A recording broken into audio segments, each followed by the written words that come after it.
To the best of your memory, what is or was the color of your mother's eyes?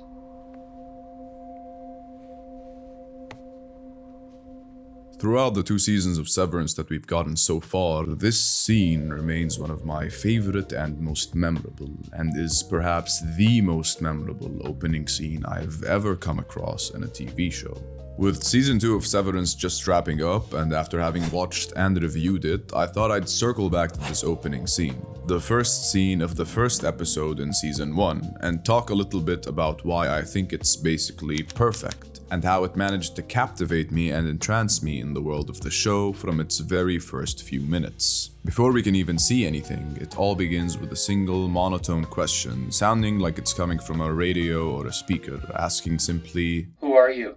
The scene then opens on an overhead shot of a woman, well dressed in what seems like office-appropriate attire, laying face down on a table in a seemingly uncomfortable position. Right away, we can also see that the frame covers most of the room, drawing your eye to the unusual pattern of the carpet and how it aligns with the table. It's very visually striking from the get-go. And then we hear the monotone voice again, now realizing it is in fact coming from a speaker on the table, repeating the question plainly. With one shot and one repeated line of dialogue, Severance already establishes a hell of a lot. The tidy, organized nature of the room contrasts with the random woman sprawling atop a table, and the question that follows adds to the confusion. The organized state of the woman makes it likely for us to surmise that she did not stumble here in some drunken stupor or get kidnapped into this location. It points more in the direction that she came here willingly or was gently placed. The question of "who are you?" throws a wrench in that notion. Because it comes from a speaker, it comes from a position of authority, and our mind goes to the possibility that this is the voice of whoever is in charge of this weird meeting room setting.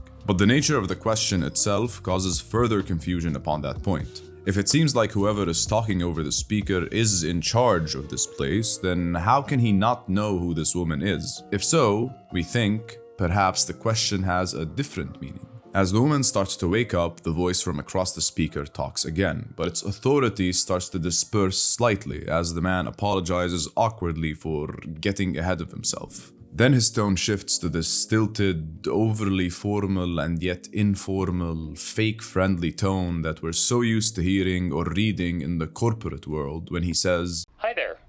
You on the table? I wonder if you'd mind taking a brief survey." The woman is confused, but the voice carries on with that same terrible, fake nice corporate tone, despite her confusion. As she gets off the table and starts to get her bearings, it feels like the tone has shifted to something a bit more comedic. We start to get a sense of the awkward, slightly absurd humor that intermingles this show later on. And it just makes us wonder even further how serious the situation we're looking at really is. When the woman starts struggling to open the door, clearly in a panic, the tone starts to return to something more sinister.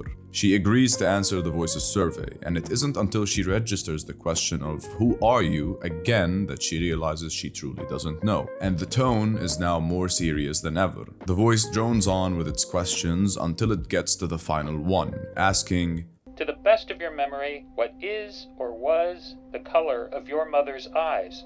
Every single time I rewatch this moment in this scene, Britt Lower's performance portraying Helly's reaction to this question sends tingles down my spine. It's a slap to the face for both her and us as viewers, because tonally it just sucks the air out of the room. It's a major emotional shift, and whatever sympathy we felt for this character is immediately multiplied tenfold. This question about mothers is something that practically everyone can relate to. Seeing her realize that she doesn't remember her own mother's eyes is heartbreaking. And with that line, you really start to understand the notion of severance before it's even introduced. And you understand it from the perspective of someone on the inside, of a victim, immediately seeing the negatives associated with it. The show could have opened with the scene we got afterwards, Mark crying in the car, then making his way into Lumon, down to the severed floor, severing in the elevator, meeting the team, so on and so forth. But it wouldn't have been nearly as attention-grabbing and captivating as beginning straight in the action as they already did.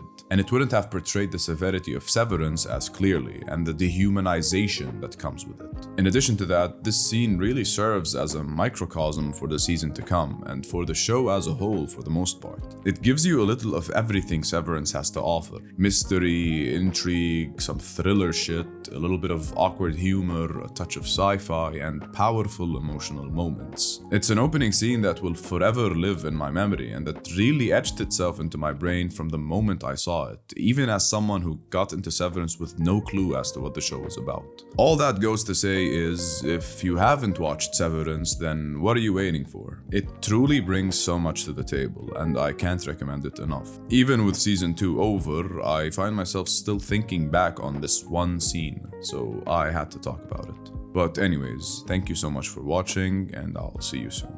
Goodbye.